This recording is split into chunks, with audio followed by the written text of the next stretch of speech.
sono Bacchelli, sono nato in questa bassa modenese da una famiglia di contadini molto numerosa, dove c'era il capofamiglia, dove c'era la cuoca chiamata resdora.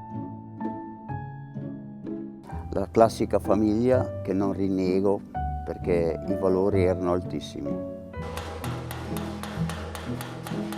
All'età di 14 anni, quasi 15, sono stato portato a Modena da mio padre a cercare un lavoro che era alternativo alla campagna, che ormai non dava più niente. Poi volevano questo, volevo questo.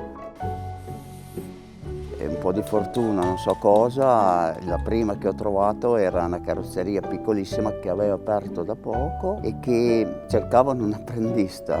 Io mi sono fermato lì.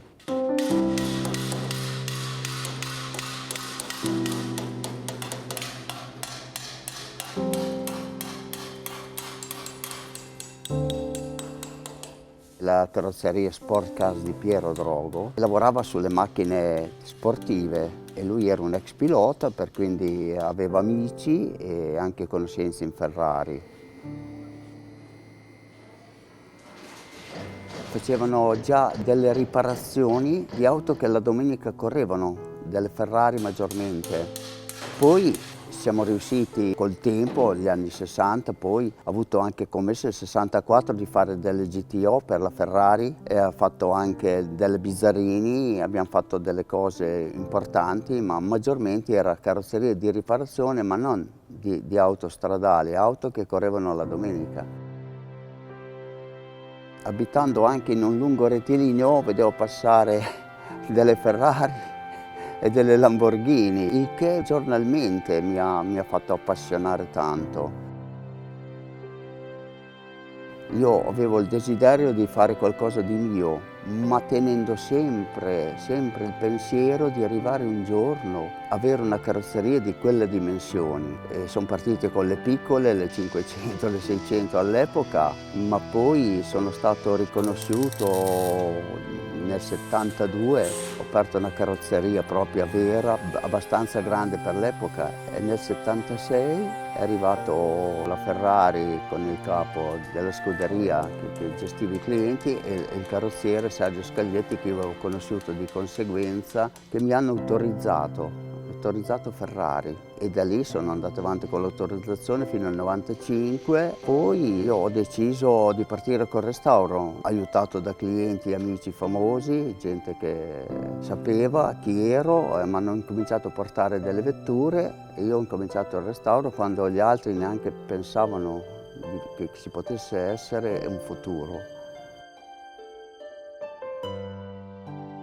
Come sono stato autorizzato, si parlava allora, erano macchine che la Scaglietti facevano gli incidenti alla domenica, però non più per le gare. Soprattutto era la vettura in vetroresina e fiberglass, la 308, che era in acrilico verniciata. Questo è un problema tecnico, però era molto difficile applicare un acrilico su una fiberglass. Poi mi ha detto no, te ce la fai, so che ce la fai. Io ho incominciato a riparare dalle 308, così. E poi sono stato autorizzato, ho fatto il capolavoro cosiddetto, era una Daytona nera che il proprietario era Gianni Agnelli, era il Principato di Andorra, mi ricordo la targa Andorra, però la macchina era di Gianni Agnelli, la prima.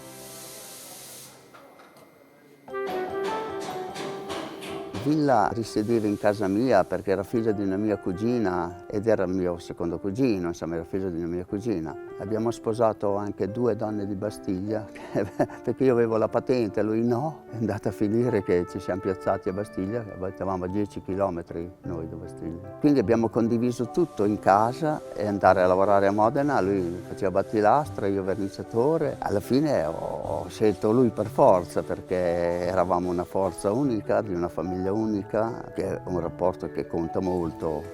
Aveva anche capacità perché aveva fatto i serbatoi per le moto, poi era stato in una carrozzeria da pullman dove è nato proprio anche il mestiere dei battilastra. Queste grandi carrozzerie da pullman ha creato tanti battilastra che sono diventati poi anche battilastra per l'alluminio, che era ancora più facile che la lamiera. Il battilastra ti dà la linea, ti dà la perfezione. ti permette il verniciatore di mettere meno stucco, soprattutto per le linee, le forme, ha delle capacità quasi extraumane perché deve mettere lo stagno al posto giusto sulla lamiera per fare l'angolatura, è una cosa professionale propria. Una dopo l'altra sembra che siano gratuite queste martellate, invece vanno a segno sempre.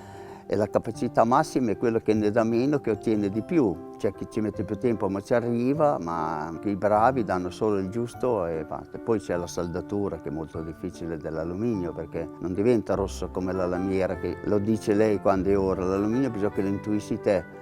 È una pratica che si svolge molto qui a Modena, quasi solamente qua, perché saldare l'alluminio a filo, come facciamo noi, tradizionale, non con l'elettrico, le macchine nuove, proprio a filo, come facciamo noi, è proprio la vera storia della saldatura dell'alluminio.